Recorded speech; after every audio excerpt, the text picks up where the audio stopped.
otoritas terkait. Bagaimana harapan warga Jakarta terkait dengan momok ibu kota? Ikuti penelusurannya bersama saya, Yoni Softani.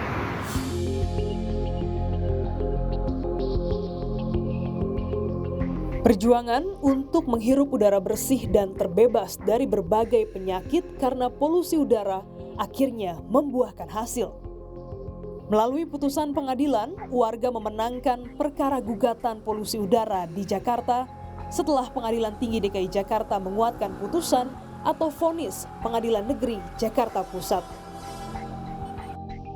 Majelis Hakim Pengadilan Tinggi DKI menghukum kelima tergugat agar melakukan langkah untuk memperbaiki kualitas udara di Jakarta, seperti menetapkan baku mutu udara ambien nasional, melindungi kesehatan manusia, lingkungan, dan ekosistem, inventarisasi emisi lintas batas di DKI Jakarta, Banten, dan Jawa Barat, serta mengawasi ketaatan pengendalian pencemaran udara.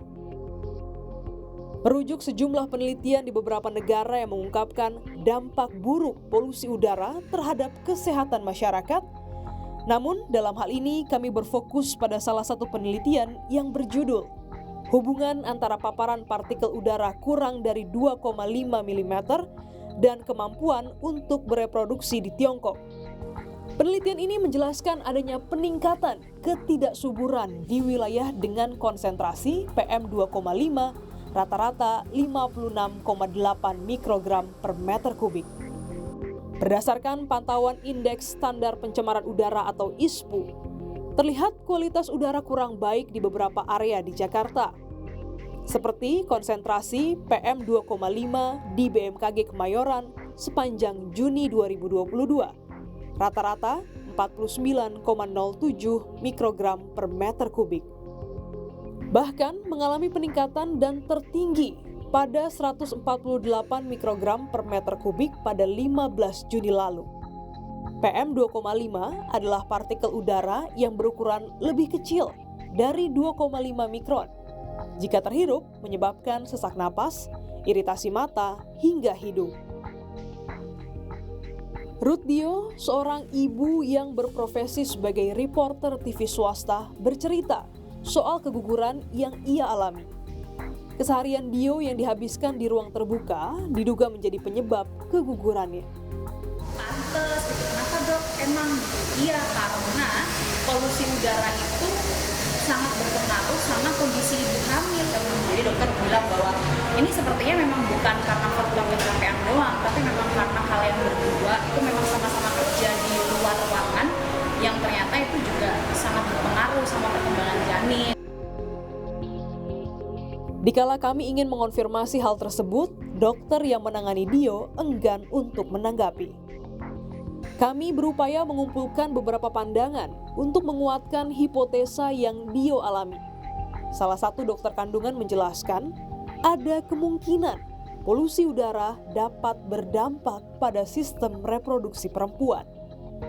Bilang polusi udara tuh kan bisa dari karbon monoksida, kemudian dari nitrogen dioksida, itu ada beberapa yang mengatakan bisa mempengaruhi kualitas sel telur.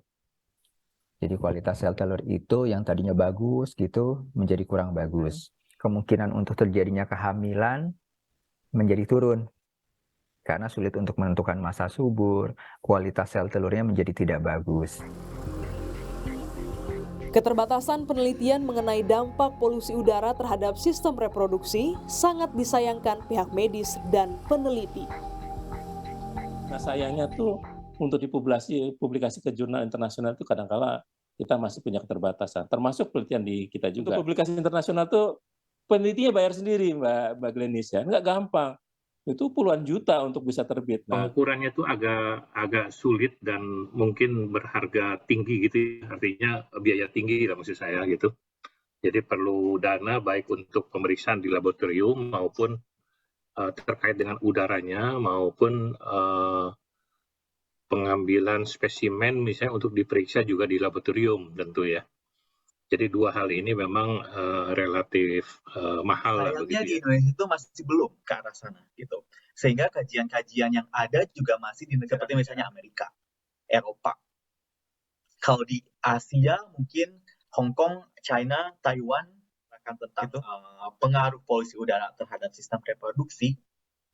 Kajiannya ini masih bersifat studi epidemiologi observatif, yang artinya kita hanya mengamati, tidak melakukan intervensi. Sementara itu, Kementerian Lingkungan Hidup dan Kehutanan atau KLHK menganggap upaya yang telah mereka lakukan sejauh ini mampu menekan ISPU di Jakarta. Ada peraturan yang terkait dengan baku emisi gas buang kendaraan bermotor tipe baru. Ini peraturan ini ditujukan kepada kendaraan-kendaraan yang baru diproduksi gitu ya. Itu harus memenuhi teknologi Euro 4. Ini terbit pada tahun 2017. Ini Permen akan mengurangi beban emisi yang dikontribusikan begitu ke lingkungan. Jakarta mengalami indeks penurunan polusi udara dengan rentang waktu 2019 hingga 2022. Pada 2019, sebanyak 99,1% jumlah hari dengan kualitas baik dan sedang. Tahun 2020, 100% hari kualitas baik. Dan pada 2021, sebanyak 91,9%.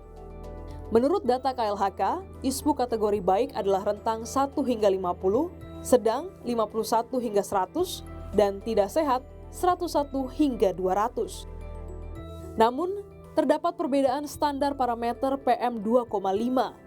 Di Indonesia adalah 15 mikrogram per meter kubik, sementara WHO telah merevisi batas baku mutu menjadi 5 mikrogram per meter kubik.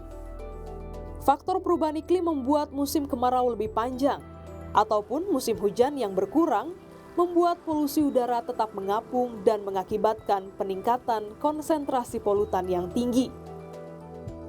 Di lain pihak, Greenpeace Indonesia juga menyoroti masalah kesehatan karena polusi udara yang belum diselesaikan. Greenpeace menilai temuan yang dialami Dio dapat dijadikan dasar atau studi kasus untuk membuka gugatan baru dan mengawal hal ini. Pasti kalau sudah ada temuan seperti itu kita bisa kalau bersedia orangnya untuk kita masukkan dalam, kita bikin viral ya bahasanya kayak gitu kan. Nah ini tantangannya sebenarnya tergantung ke individunya. Sebetulnya karena kan berbekal dari pengalaman pribadi, terus juga aku awalnya juga baru tahu nih ternyata polusi juga berpengaruh kepada ibu hamil. Dan ketika aku sharing sama teman-teman perempuan yang lain yang sudah menikah